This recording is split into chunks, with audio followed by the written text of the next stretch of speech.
अस्सलामुअलैकुम। तो कैसे हैं आप लोग? सब खैरियत से होंगे, ठीक ठाक होंगे। तो मैं हूँ राशिद खान, आप देख रहे हो राशिद खान यूट्यूब चैनल। तो नाजरीन, अभी मैं इस टाइम बैठा हूँ गला राउंड अबाउट पे, ओमान मस्कत में। तो आज मैं आपको यहाँ पर मुसाफिर यानी कि जो लोग पाकिस्तान से आए हैं, इंडिया से आए हैं, बांग्लादेश से आए हैं, उन लोगों की हाल अहवाल बताऊंगा। वो लोग कैसे रहते हैं, उनका जाना, टैक्सी वालों के साथ उनका मुकालमा और बाकी ये छोटी मोटी जो चीज़ें होती रहती हैं, ये चीज़ें मैं आपको बताऊंगा कि नाजरीन कैसे ये लोग यहाँ पे सर्व करते हैं ओमान में अपनी ज़िंदगी। तो आप मेरे पीछे देख सकते हैं, यहाँ पे ये टैक्सियाँ खड़ी हैं। नाजरीन देखिए आप, ये लोग खड़े हैं कुछ सामान वामान के साथ। तो ये लोग अभी जा रहे हैं अलनसब, कुछ मिसफा जा रहे हैं, कुछ अलनसब जा रहे हैं।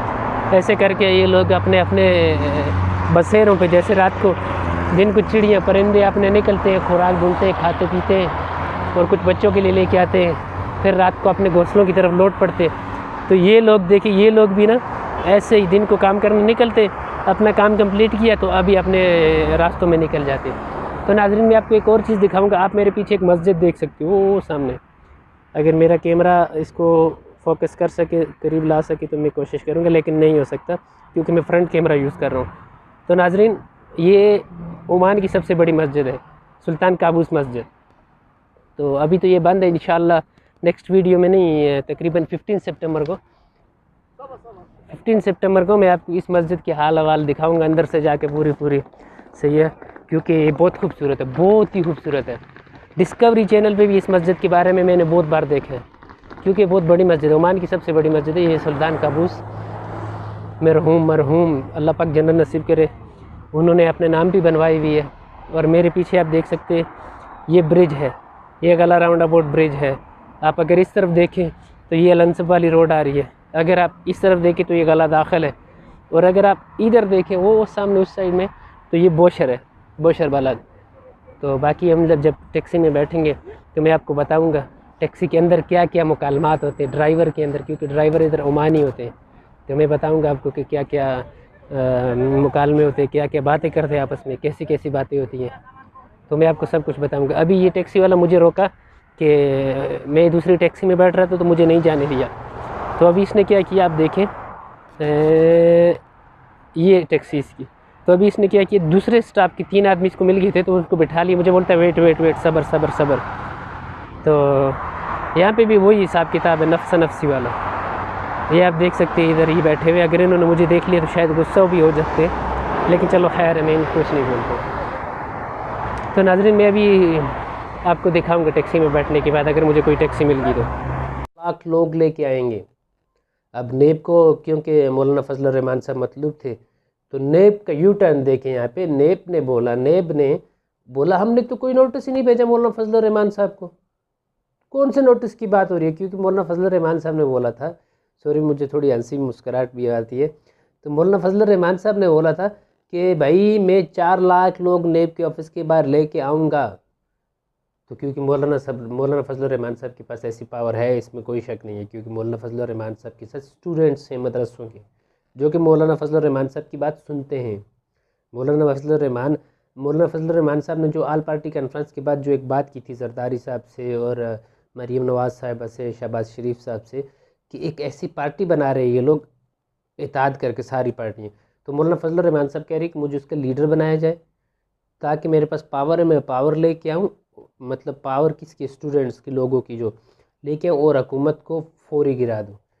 तो इसमें कुछ लोगों ने तो उनका साथ दिया है, लेकिन आसिफ अली जरदारी साहब उनके साथ नहीं खड़े हुए, क्योंकि आसिफ अली जरदारी साहब खुद उसका यानी सरबराह बनना चाहते हैं।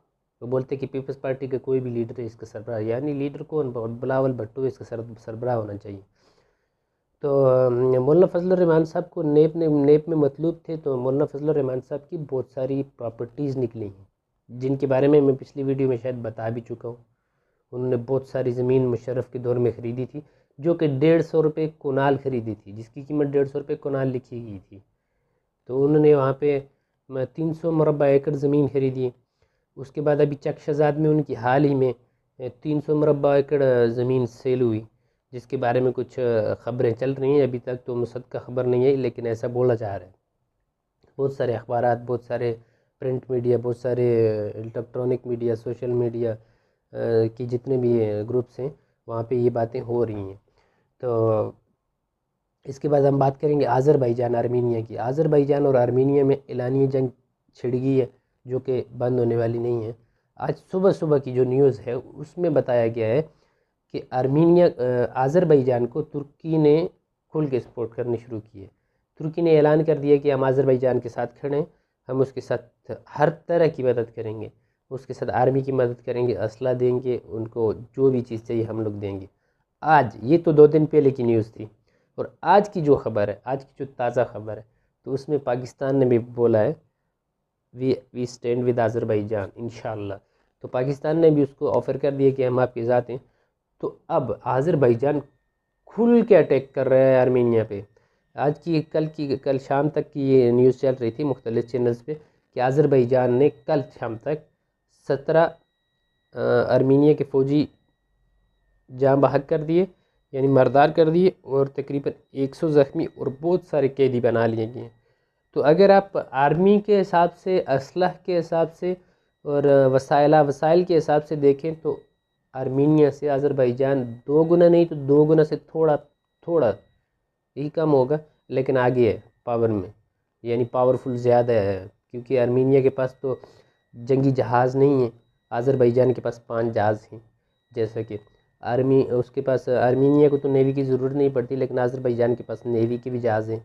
आज़रबाईजान के पास खुदकार मिसाइल सिस्टम भी हैं, जो हैं छोटी रेंज वाले, कम रेंज वाले। उसके बाद उसके पास खुदकार जो आर्टिलरी है, इसकी भी मेरे ख्याल से 1300 से ज़्यादा की तादाद में उसके पास ये तोपें जो होती हैं खुदकार, और कुछ 130 या 150 मिसाइल फायर करने वाली तोपें भी हैं। तो ऐसा कहा जा सकता है कि आज़रबाईजान इंशाअल्लाह आर्मीनिया से वो जगह ले सकता है। ये टाइम है कि आज़रबाईजान पूरे ज़ोर से हमला करे और अपनी वो मुसलमानों की जगह उससे ले के छोड़े। तो अगर ऐसा नहीं करेगा तो मेरे ख्याल से जो जो उसको, क्योंकि वैसे भी मगरब उसको बहुत सपोर्ट कर रहा है आर्मीनिया को, उसको रूस भी शायद सपोर्ट करेगा। अच्छा, मज़े की बात यह कि आज़रबाईजान और आर्मीनिया दोनों रूस के जब टुकड़े हुए थे तो दोनों वहाँ से आज़ाद हुए थे, और जब वहाँ से आज़ाद हुए थे अभी दोनों असला भी रूस का इस्तेमाल कर रहे। कोई इसराइल से नहीं ले रहा, कोई अमेरिका से नहीं ले रहा, किसी दूसरे कंट्री से कोई असला नहीं लिया जा रहा। तो अगर आपने मेरा चैनल सब्सक्राइब नहीं किया तो सब्सक्राइब कीजिए, घंटी के बटन को भी प्रेस करें ताकि मेरी हर नई आने वाली वीडियो जो मैं चाहता हूँ कि आपके पास पहुँचे तो पहुँचनी चाहिए। तो अगर वीडियो अच्छी लगे तो एक लाइक ज़रूर करें और कमेंट्स में मेरी इस्लाह ज़रूर करें। इसके साथ आपका होस्ट राशिद खान इजाज़त चाहते हैं। अल्लाह ने